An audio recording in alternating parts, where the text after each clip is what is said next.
Here's one more example of a measurement application where we take a look at this right triangle that has an altitude that forms these three similar triangles, okay, and that we have those two corollaries that follow, okay.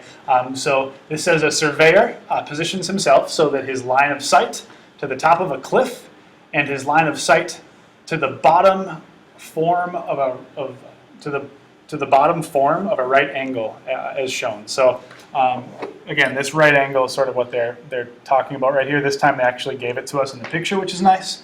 Okay, so they said, what is the height of the cliff to the nearest foot? All right, so they're saying basically that his sight line is 5.5 feet off the ground here. Okay, so that's 5.5 feet.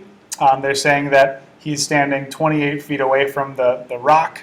Okay, and basically what we're going to do is we're going to call this portion from his sight line to the top of the rock is going to be x, or from the top of the cliff. Okay, so again, I'm going to say let x equal the distance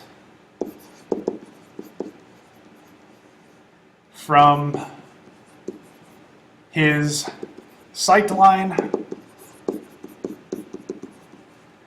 to the top of the cliff.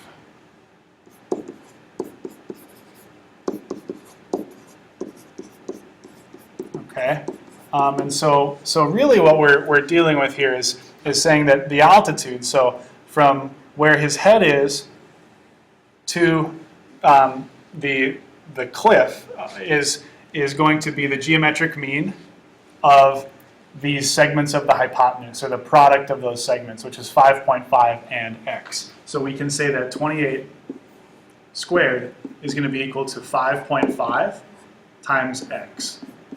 Okay, so 28 squared here is going to give us 784, okay, and that's equal to 5.5x. If we divide 784 by 5.5, we end up with about 142.54 repeating. Okay, which is great, okay, but that's not our answer. Remember, that just represents the distance from here to here. Okay, so we have to add 5.5 to that. So we're just going to say plus the 5.5 feet, okay, and that's going to be equal to, it says to the nearest foot, so we'll call this 148 feet. Okay, again, I think the more problems we do here, the more simple that these applications are going to get.